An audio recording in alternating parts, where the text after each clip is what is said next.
deuxième partie du cours sur Parashat Trouma. Donc on était en train de dire quoi? Que la préoccupation première d'Achashverosh, c'est quoi? C'était de se préoccuper que le Beth Amikdash ne soit pas reconstruit. Donc c'est marqué qu'il a sorti les kélim, les ustensiles du Beth Amikdash au bout des 70 ans. Et c'est à cause de ça qu'il a été décrété que sa femme Vashtiel devait mourir, tout ce qu'il avait, parce qu'il avait intenté avec Doucha du Beth Amikdash. On avait marqué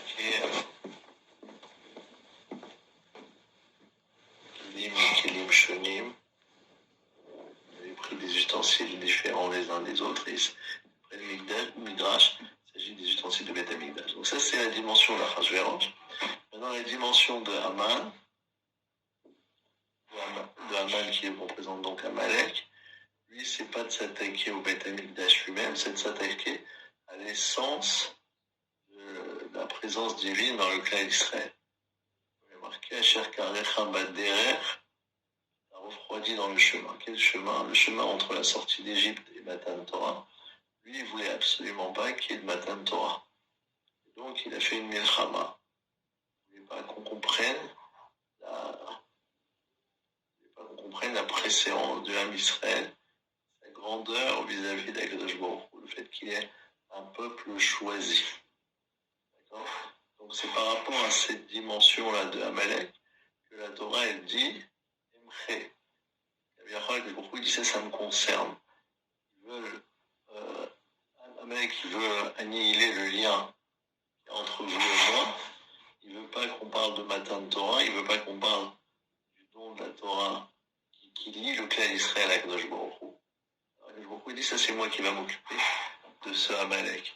Par contre, la deuxième partie que Amalek, il a délégué à Achashverosh, mais qui est aussi dans Amalek, qui est d'empêcher le clan d'Israël d'arriver en Eretz Israël et d'avoir sa yichoudiout, sa spécificité de peuple qui a une terre, qui a un endroit, etc. Ça, Haman, il a sous-décrété chez Achashverosh. Et ça, c'est à nous, le clan d'Israël, de lutter sur cette partie d'Amalek et d'effacer son souvenir.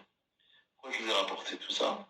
Parce qu'il y a ici les deux notions également qui réapparaissent dans le Mishkan. Comment ils réapparaissent ces deux notions? C'est que d'un côté, on a une dimension de Migdash, de sanctifier l'endroit, et deux, il y a la résidence d'Hachem au milieu. Quand on dit qu'il y a la résidence d'Hachem au milieu, c'est ça fait allusion à toute cette dimension de Matan Torah, où Akadosh Baruch Hu, il vient et il habite au milieu du clan Israël. Alors le Ramban le dit, que la Shrina qu'il y avait dans le Mishkan, c'est celle qui était présente exactement la même au moment de Matan Torah. Je l'avais quelque part, ce Ramban, non, il est au début de Sefer Vayikra, donc je vais voir si je le trouve.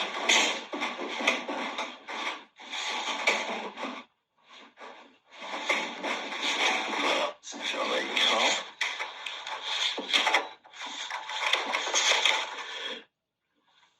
Il dit comme ça.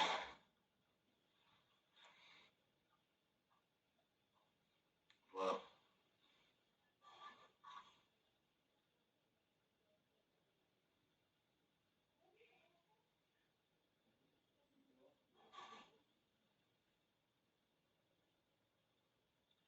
Sefer Hazé, Torah de Kohanim Veleviim. Yitbaerbu Enyane HaKorbanot Kulam ou Mishmeret HaMishkan. Qui explique que Vaïkra, c'est le Sefer des Korbanot. Et de la même manière que le Sefer Shemot, c'était par rapport à la Galout et la Géoula. Et ça se termine par le Oel Moed, ou Vod Hashem Asher Mila et Mishkan, qui a rempli le Mishkan. Ça, c'est ce qu'on verra à la fin de Parashat Tzavé, Tzavé, ouais. Et Tziva ou Bekorbanot, Mishmerat HaMishkan, etc. Ce que c'est. Voilà.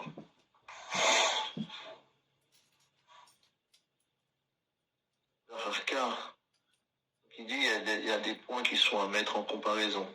Là, Yavou Bechol Et à la Kodesh, pas que le Kohen il rentre n'importe quand dans le Kodesh et Kodeshim, pour ne pas mourir. Comme on avait vu au moment du Har Sinaï, Ben Yarsu El Hashem, Yerod Ben Afal Miminora. Ensuite, on a séparé le Mishkan, qui est avec Balat Arsinaï, en mettant les Lévi'im tout autour, etc. Beit Yocham Kevod, Eloké Israël. Je sais pas trop exactement la phrase dans Rambam, qui dit que le Kavod qui était présent au moment de Matan Torah, c'est le même qui est revenu au moment du Mishkan.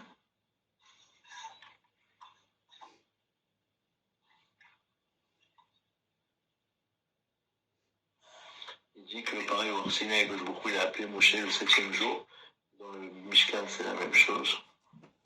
En tout cas, je ne sais pas ici où est-ce qu'il est le texte exact de Ramban, mais c'est ça l'idée. Donc, ça c'est la partie Beshachanti Betochan qui rappelle le Mahamad Arsinaï. Par contre, il y a la partie Vasoulé Migdash, qui est la partie Akdasha, sanctification, d'offrir des offrandes pour le Beth Amikdash. Ça, c'est la partie qui incombe à chaque juif. Ça, c'est la partie qui est de séparer le clan d'Israël des autres Umot HaOlam, comme on a séparé Eretz Israël des autres pays. Et donc, de se rendre compte que le Eretz Israël, c'est un pays qui est plus élevé spirituellement que tous les autres pays. Et il faut y garder sa spécificité en tant qu'âme Israël. Ça, c'est la dimension de Migdash. Nous avons dans la Tfila très joli piout qui s'appelle Anaïm Zemirot. Le problème, c'est qu'il a disparu, je l'avais préparé ici. Il y a un piout qui s'appelle Anaïm Zemirot qui est chanté par les Ashkenazim à la fin de la Tfila. Comment on appelle ça? On va retrouver. Donc c'est chanté.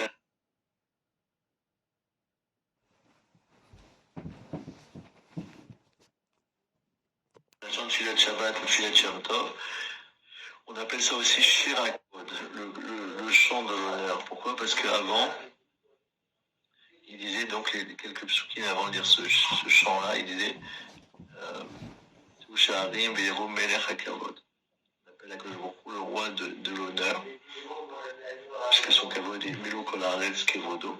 Donc c'est pour ça qu'on appelle ce piout Shir HaKavod. Aussi parce que dans le piout, dans cette chanson-là, on raconte l'honneur d'Hachem. Et là, il y a marqué quoi? Anaïm Zmirot Vishirim Me'erov. Anaïm Zmirot, ça veut dire je vais dire des chants. Bon, ça fait allusion à David Améler qu'on a appelé Neim Zemirot Israël. Celui qui dit des jolis chants pour Hachem.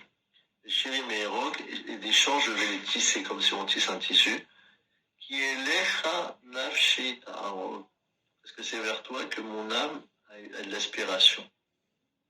Et donc les versets, ils sont cités d'une part, enfin les versets, les phrases de ce chant, ils sont cités une partie par le Chazan et une partie par le, comment on appelle ça, par le Tzibour. Le Tzibour, donc, il répond à ce moment-là, Nafshi Chemda Betzel Yadecha. Mon âme, elle a aspiré à être à l'ombre de ta personne. La Da'at Kol Raz Sodecha, pour connaître tous les secrets de ton Sodecha, c'est aussi un secret, mais ça veut dire tous les secrets de ton existence. Après le verset, le chant est dit Midé dabri birodecha, ume libi eldodecha. Quand je cite ton honneur, mon cœur aspire à ton amitié. Tout ça pour nous dire qu'il y a un grand lien entre le Knesset Israël et Akadosh Baruch Hu. Donc après, je ne vais pas vous traduire tout le piout, mais par contre, il y a marqué après Itpaer bi ki chafetz bi. Il se vante, il se glorifie de moi, car il m'aime. Et lui, il sera pour moi comme une couronne. On parle de la petite lavo. Ça veut dire que la relation elle est double. Beaucoup il adore, il adore. Il aime le clan Israël, comme il y a marqué Israël Asher Becha et Paer. Israël sur lequel je peux être fier de lui. Et nous, on se couronne d'Hachem en disant oui, nous aussi, on se revendique de cette relation extraordinaire qu'il y a entre le clan Israël et Akadosh Baruch Hu. Si c'est mentionné dans ce piout et c'est cité comme étant le Shir HaKavod, et qu'on cite ça tous les Shabbatot, les Yemim Tovim, etc., c'est parce qu'on est fier de cette relation qu'il y a entre le Ham Israël et Akadosh Baruch Hu.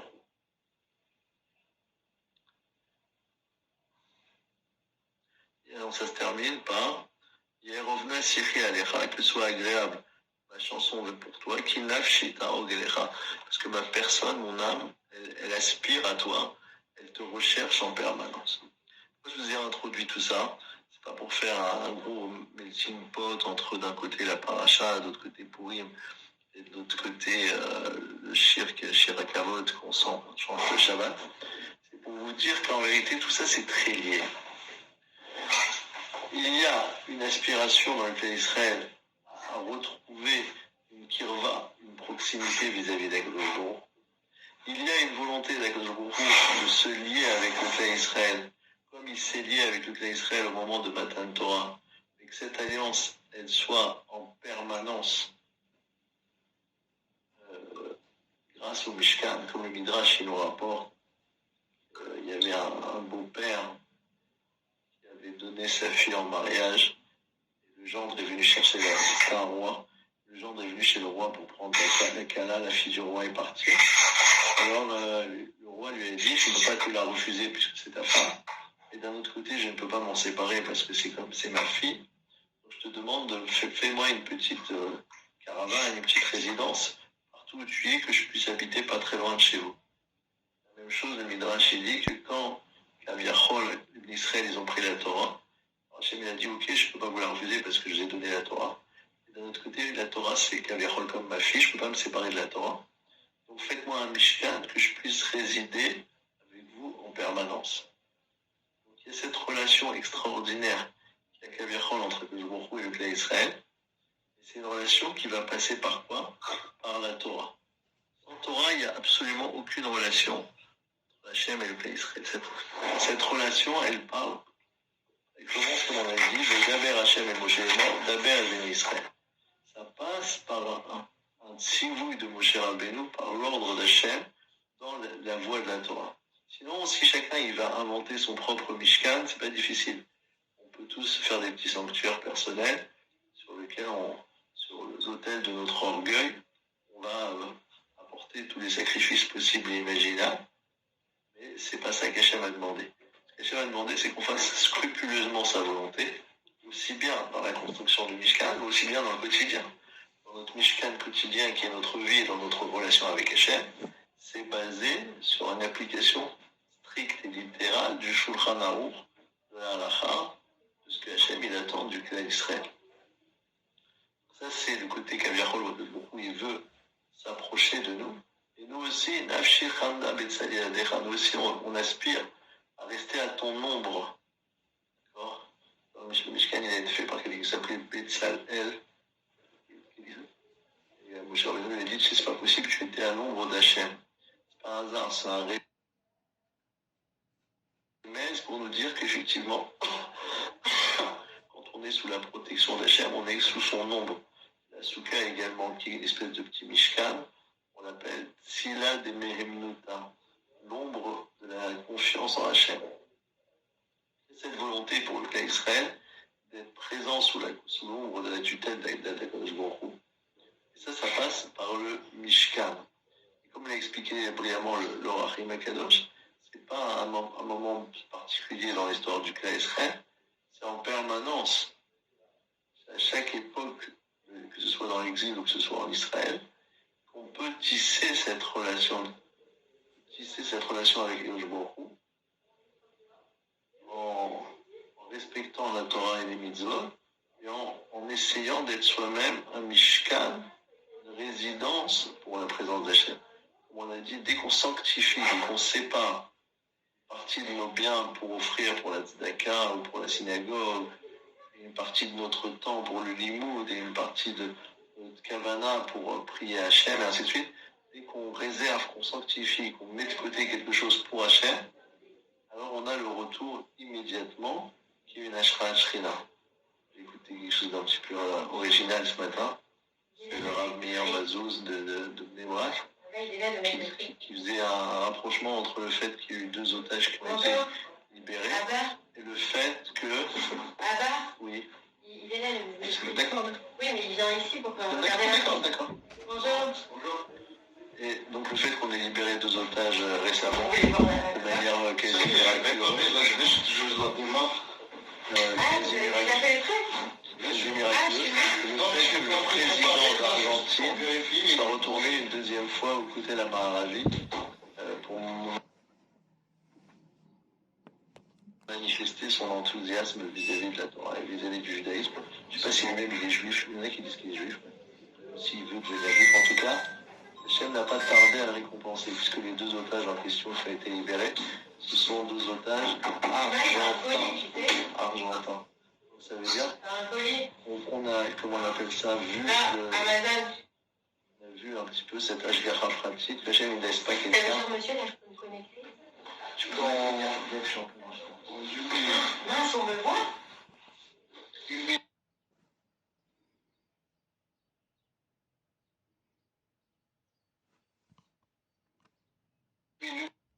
C'est bon.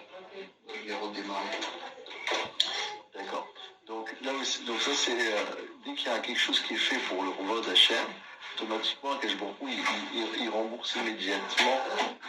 Et donc ces 2 otages, comme par hasard, c'était 2 otages argentins. Donc ça a donné un chizouk en pleine proximité de la fête de Purim, de comprendre encore une raison supplémentaire de ce Mishemir Nasada Marbim Bessimcha. Le fait d'être Marbim Bessimcha, c'est parce que justement à Purim, au travers de la Megillat Esther et de tous les éléments qui sont arrivés à Purim, on va mieux comprendre le relationnel qu'il y a entre Akadosh Baruch Hu et le Klal Israël qui s'occupe en permanence de nous. La Yehudim avec Aura et Simcha, avec ses sons Mika. Même si dans la Megillah, le nom d'Hachem n'est pas mentionné, le nom d'Hachem n'est pas mentionné, mais on voit la Ashgachat Hachem en permanence. Et comment ça a commencé? Ça commence par le fait que Esther, elle est dit, vers Kenos et Kol HaYehudim, rassemble tous les Juifs. Ça veut dire quoi, rassembler? Ça veut dire qu'ils remettent leur lien de proximité les uns avec les autres, qu'il y ait une ardoute entre eux. Et en soi, quand ils sont unis entre eux, ils sont séparés de Ouvot Haolam. Cette séparation de Ouvot Haolam, c'est ça qu'on appelle Kodesh. C'est ça qu'on appelle Kodesh.